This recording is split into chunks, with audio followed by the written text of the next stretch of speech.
Assalamualaikum warahmatullahi wabarakatuh. Selamat sore. Perkenalkan, saya Lu Sugeng Andika Sikomenkom, dosen pengampu mata kuliah Dasar-Dasar Informasi dari program studi D4 Kearsipan Fakultas Hukum, Ilmu Sosial dan Politik Universitas Terbuka. Video ini merupakan pernyataan di dosen dalam unjuk kerja Tridharma Perguruan Tinggi atau PDD UKT-PT. Baik, pada video ini saya akan memaparkan mata kuliah Dasar-Dasar Informasi dengan kode mata kuliah ASIP 4204. Mata kuliah ini memiliki bobot sebanyak 2 SKS dan berada di semester 2. Sumber referensi yang digunakan adalah menggunakan BMP Buku Materi Pokok Dasar-Dasar Informasi edisi keempat. Sumber rujukan lain adalah sumber-sumber ilmiah dari buku, jurnal bereputasi, dan OIR. Pada video ini saya akan memaparkan mata kuliah Dasar-Dasar Informasi dengan kode mata kuliah ASIP 4204. Mata kuliah ini memiliki bobot 2 SKS dan berada di semester 2. Sumber referensi yang menjadi rujukan adalah menggunakan buku materi pokok atau BMP Dasar-Dasar Informasi edisi keempat, serta rujukan lain seperti sumber-sumber ilmiah dari buku, jurnal bereputasi, dan juga dari Open Educational Resources. Dalam mata kuliah ini, mahasiswa diharapkan mampu menjelaskan konsep, teori, dan praktik mengenai sistem dan penggunaan informasi, kemudian mengkorelasikan dengan dan mengidentifikasi dinamika perkembangan informasi berdasarkan konsep dasar ilmu informasi. Secara umum, mata kuliah ini merupakan mata kuliah pengantar bagi mahasiswa program studi D4 Kearsipan yang berkaitan dengan arsip sebagai informasi. Mata kuliah ini berkaitan dengan kompetensi pengelolaan informasi, sehingga dalam mata kuliah ini, mahasiswa diharapkan dapat memahami dasar-dasar keilmuan tentang informasi, manajemen informasi, serta pengguna informasi baik dari segi teoritis maupun praktik. Dalam mata kuliah ini, penggunaan informasi dalam pengelolaan kearsipan secara keseluruhan, materi dalam mata kuliah ini akan dibahas melalui metode pemaparan disertai contoh dan studi kasus. Adapun pokok bahasan yang akan diajarkan dalam mata kuliah ini antara lain, yang pertama adalah pengantar konsep informasi, data dan pengetahuan, kemudian pengelolaan informasi kepentingannya dalam organisasi, ketiga, sistem informasi manajemen, keempat, teknologi informasi, kelima, pengertian dan perkembangan masyarakat informasi, keenam, konsep informasi dalam arsip di ranah masyarakat, ketujuh, akses layanan informasi kearsipan, dan terakhir yang kedelapan adalah isu dan keterbukaan layanan informasi. Setiap materi akan disajikan melalui pemaparan yang jelas, disertai contoh nyata dan studi kasus yang relevan. Tujuannya adalah mahasiswa tidak hanya memahami konsep, tapi juga dapat menerapkannya dalam kehidupan sehari-hari. Dalam setiap sesi atau pembahasan materi, mahasiswa memiliki kesempatan untuk menyampaikan persepsi, pertanyaan, dan saran melalui forum diskusi, sesi tanya-jawab khusus atau melalui platform pelajaran e-learning. Dalam mata kuliah ini, evaluasi pembelajaran akan melalui yang pertama adalah diskusi tutorial yang interaktif, kemudian ada tugas-tugas tutorial, terakhir adalah penilaian pada akhir semester melalui ujian akhir semester. Baik, Assalamualaikum warahmatullahi wabarakatuh. Selamat siang teman-teman.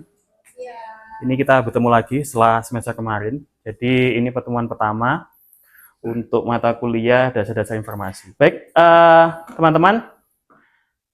Jadi hari ini kita pertemuan pertama, berarti otomatis materinya materi pertama, yaitu tentang pengantar konsep informasi data dan pengetahuan. Jadi ini kalau di buku yang teman-teman dapat itu terbagi menjadi dua kegiatan belajar. Yang pertama adalah kegiatan belajar tentang konsep dasar data, informasi, dan pengetahuan. Ini basic sekali. Jadi data, informasi, dan pengetahuan. Terkadang kita di kehidupan nyata itu susah membedakan data itu apa, informasi apa, pengetahuan apa. Tapi sebenarnya semuanya itu ada korelasinya, saling menyambung. Nah, hari ini kita akan bahas. Jadi teman-teman hari ini kita lebih banyak ke arah sharing ya. Karena materi ini kebetulan kita alami setiap hari, kita temui setiap hari. Slide pertama. Saya langsung membuat teman-teman untuk maaf ya, ini meskipun ini pertemuan pertama, tapi teman-teman langsung saya suruh untuk berpikir dulu. Yang pertama ini adalah kita ada gambar, yaitu gambar yang kedua, anak kecil sedang memainkan apa ini? Memainkan Lego. Mengapa saya memberi gambar ini? Kira-kira udah bisa menebak belum? Hubungannya gambar ini dengan mata kuliah kita. Saling sambung menyambung, menyusun, apalagi? Mengetahui data informasi. Sebenarnya gambar ini representasi dari bagaimana kita mengolah data menjadi sebuah informasi dari pengetahuan. Kita asumsikan adalah Lego kecil-kecil itu adalah data. Kemudian disusun menjadi sebuah informasi nih. Misalnya ini, ada yang menyusunnya menjadi sebuah bangunan tinggi. Itu berarti menginformasikan itu adalah bangunan tinggi melalui merangkum data-data kecil tadi. Jadi Lego itu sebenarnya merepresentasikan bagaimana kita mengelola data. Data itu kecil-kecil, tergantung kita mengelolanya bagaimana. Kalau kita mengelolanya mau seperti gambar ini, kita bisa menjadi bangunan. Mau dibuat seperti kapal, bisa. Nah, jadi akhirnya data itu adalah bahan mentah. Bahan mentah bagi informasi yang berisi lambang yang tersusun secara urut dan kualitas dan memiliki kualitas dan kuantitas. Data juga bisa berupa deskripsi, data juga bisa hasil pengamatan. Jadi data ini sebenarnya secara umum dia tidak memiliki makna, tapi bisa memiliki makna setelah kita susun. Macam-macam data, data yang terformat. Contohnya apa? Seperti nilai mata uang, panjang, nilai mata uang misalnya diukur dengan rupiah, dolar, pound sterling, panjang misalnya 2 meter, kedalaman, ketinggian, suhu, celcius, itu data yang terformat karena sudah ada formatnya, sudah ada panduannya. Kemudian ada namanya data berupa teks, sederetan huruf, angka, simbol. Nah, ini data yang macam-macam data yang bisa kita peroleh atau kita kenali. Yang kemudian data image berupa gambar, misalnya grafik, ronsen, tanda tangan. Nah, ronsen, teman-teman pasti semua pernah melihat ronsen ya. Misalnya ronsen torak, gambar dada gitu.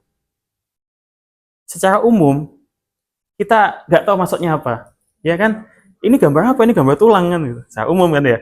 Tapi ketika itu dibaca, dikumpulkan oleh seorang yang ahli, hanya tahu data itu berisi informasi.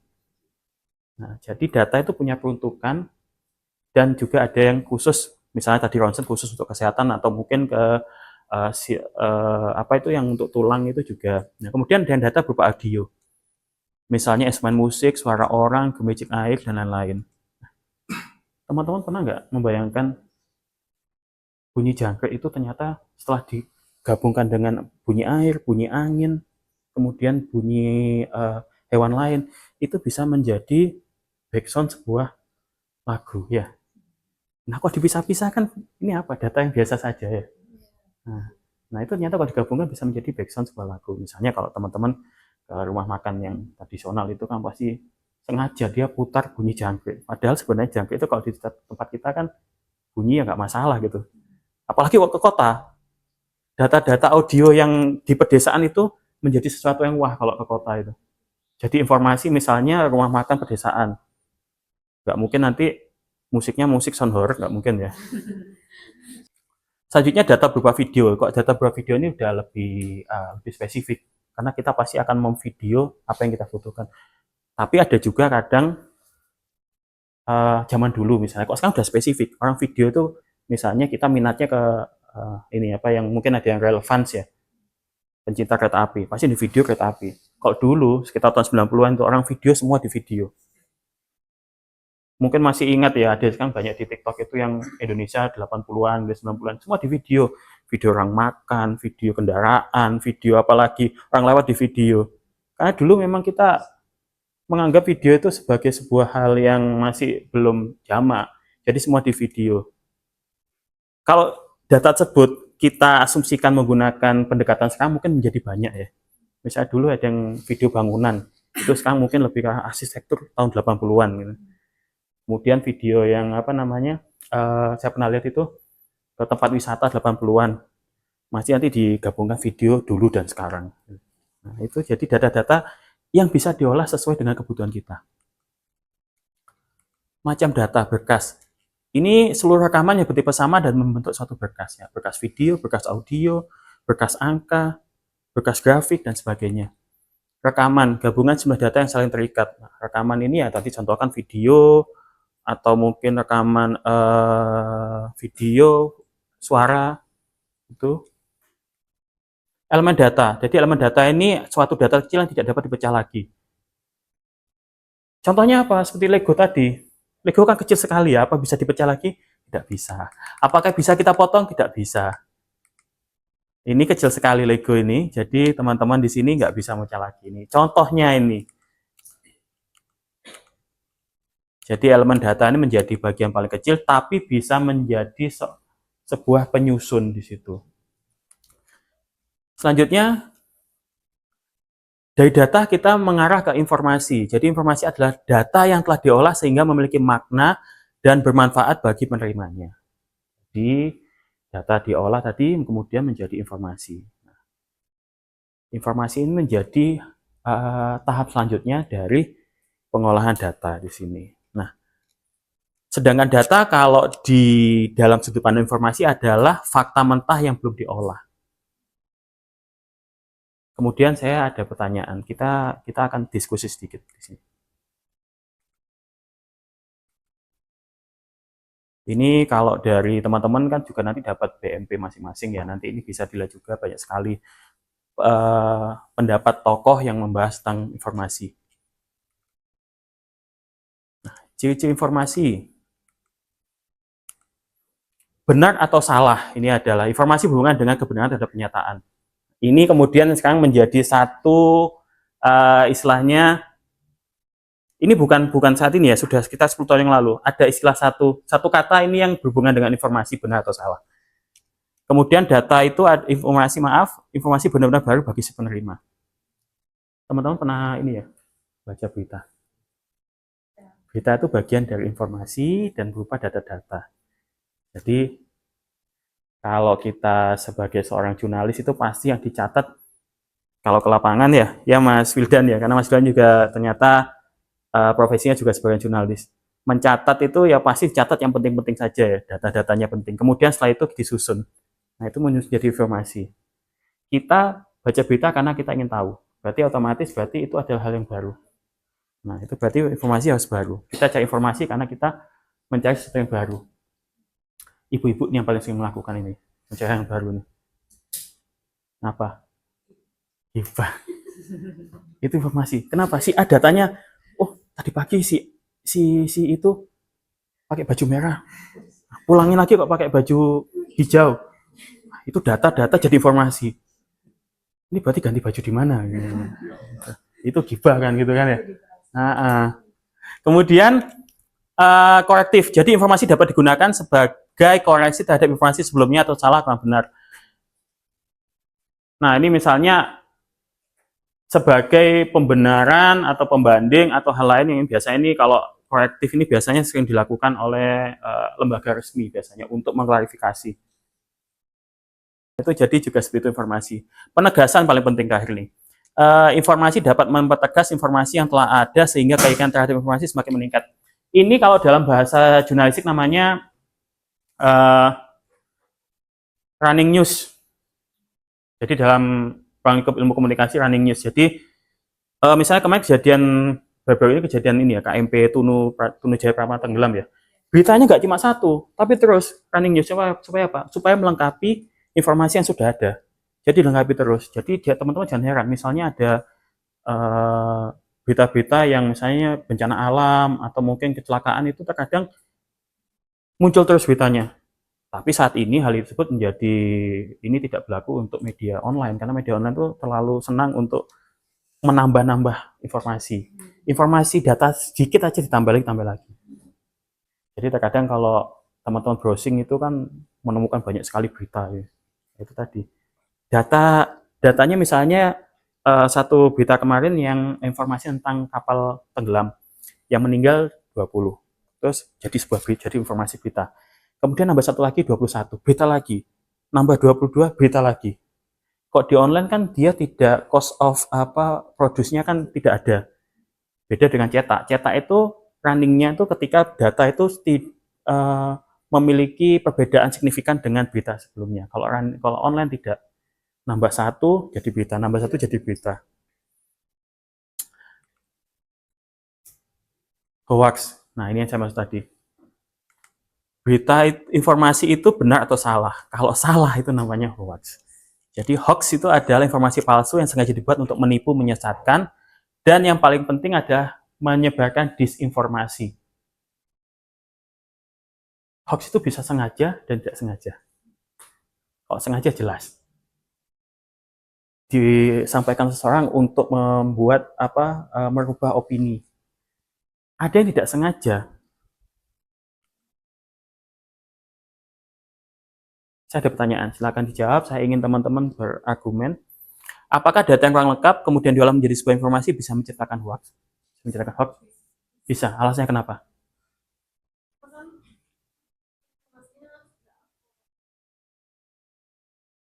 Karena informasi ada akurat. Sehingga menimbulkan asumsi yang menciptakan hoax. Oke. Berarti ada unsur tidak sengajaan karena data kurang lengkap. Iya. Ya. Jadi, itu terkadang yang sering kita alami sehari-hari. Yang paling yang paling sering kita lakukan mungkin ya bukan kalau kaum bapak-bapak mungkin jarang ya, karena bapak-bapak ini butuh kepastian. Biasanya ini yang ibu-ibu. Ibu-ibu data sedikit aja langsung disebarkan gitu. Ternyata setelah itu oh bukan itu salah gitu. Padahal niatnya bukan menyebarkan hoax ya, tapi datanya tidak lengkap. Nah, ini artinya apa? Hoax itu muncul karena sengaja tidak sengaja. Kalau sengaja jelas itu tidak diperbolehkan. Tapi yang tidak sengaja ini terkadang yang kita lakukan. Nah, selanjutnya data, informasi, pengetahuan. Pengetahuan ini dalam ranahnya ini menempati posisi paling atas karena pengetahuan ini sudah jelas dia sudah terkumpul sesuai dengan kebutuhan pengetahuan. Misalnya teman-teman di sini mata kuliah tertentu. Jadi dia mengumpulkan informasi-informasi dari data-data sesuai dengan peruntukannya di sini. Jadi pengetahuan adalah informasi yang dipadukan dengan berbagai jenis data, pengalaman akan memiliki nilai yang lebih tinggi sesuai dengan posisinya itu pengetahuan di atas. Kalau kita bicara pengetahuan ini sudah ada sejak zaman apa? Yunani kuno, sudah mulai abad sebelum Masehi. Artinya apa? Berarti orang zaman dulu sebenarnya sudah paham konsep data dan informasi. Kemudian mereka menulisnya dalam, kalau di kita Nusantara dipahat di apa namanya itu prasasti, dipahat di prasasti. Jadi mereka menggunakan data kemudian diolah yang dengan cara sangat sederhana.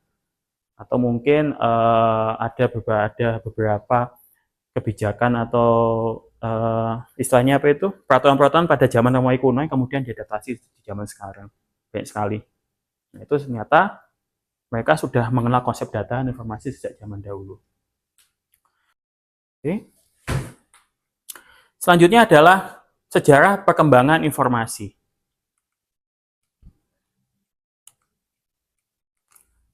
Perkembangan ilmu dan teknologi sangat pesat setelah Perang Dunia Kedua dan munculnya fenomena ledakan informasi. Fenomena ledakan informasi ini ditandai dengan semakin berkembangnya industri, salah satunya industri media massa itu tadi. Jadi, karena sebagian kita menganggap kalau informasi selalu hubungannya dengan news, dengan berita. Ada semua hal yang digabungkan melalui data itu, menggabungkan data itu adalah informasi. Ya, seperti tadi yang dicontohkan. Orang gibah itu sebenarnya berbagi informasi.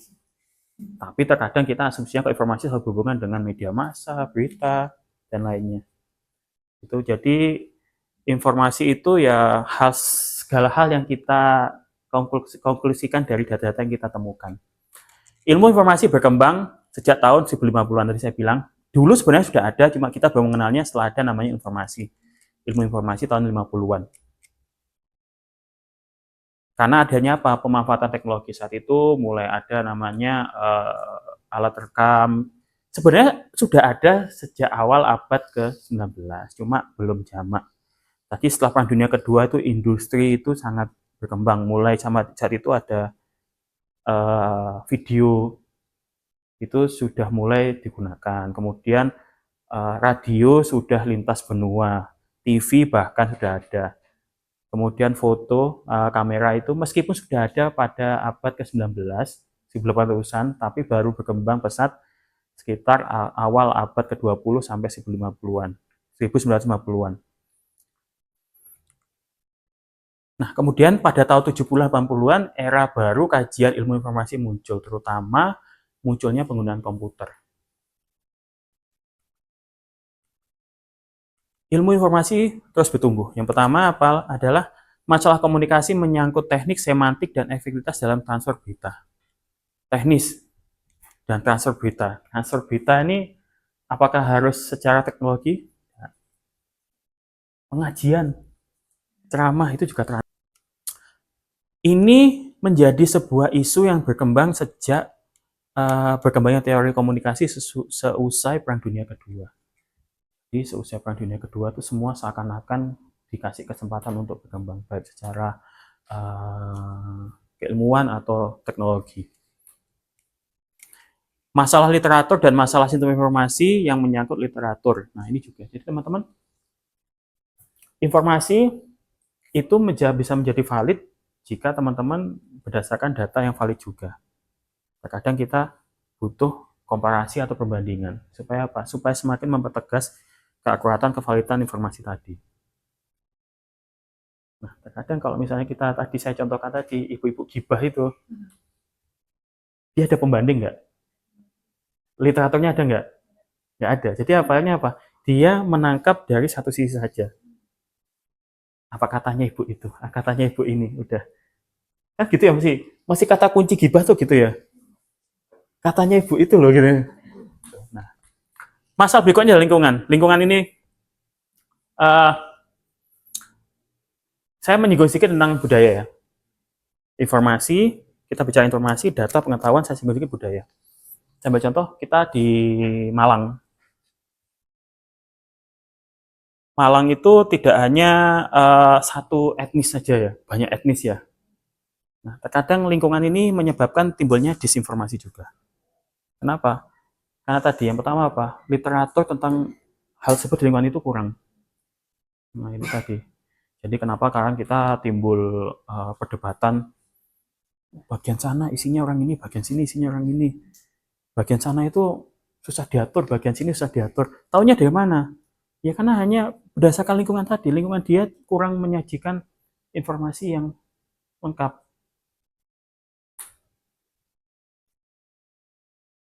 Jadi teman-teman, lingkungan ini juga menjadi punya andil teman-teman untuk sebagai makhluk sosial ya. Manusia itu makhluk sosial yang selalu butuh informasi, butuh interaksi, dan paling tidak arus data informasi selalu menyapa kita dari pagi sampai malam.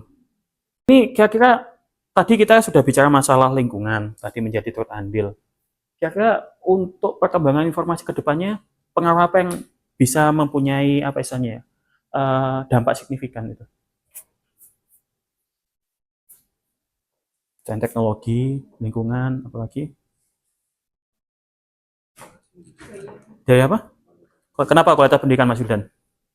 Nah, kalau tadi dilihat yang salah satu yang membentuk informasi atau data adalah literatur. Iya. Nah, kualitas pendidikan di sini seringkali jadi salah satu faktor pendorong minimnya literatur. Jadi beberapa orang akhirnya memandang sesuatu itu dari satu sisi.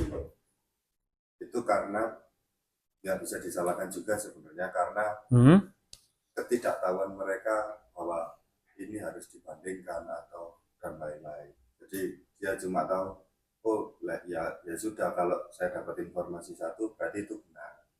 Padahal kan harus dibandingkan. Ya, jadi benar sekali. Jadi kualitas pendidikan itu juga menentu masa depan perkembangan informasi. Apakah nanti tetap stagnan seperti ini atau mungkin nanti kendala-kendala tadi yang sudah saya jelaskan bisa menjadi apa ya, ada solusinya juga itu. Jadi memang benar itu kalau kita perbandingkan dari tahun 70-an Indonesia 50-an 70-an sampai sekarang mungkin ada perubahan signifikan terhadap ini apa namanya. Kok dulu mungkin teman-teman tahun 70-an tuh pernah mendengar ada orang yang mengaku hamil, anaknya bisa mengaji dalam perut. Pernah ya? Dulu ada informasi itu dan sempat dijadikan berita hoax pertama di Indonesia. Ternyata apa? Dia bukan hamil. Ada namanya dia tape recorder di dalamnya. Saat itu tape recorder itu masih menjadi salah satu teknologi yang jarang di Indonesia.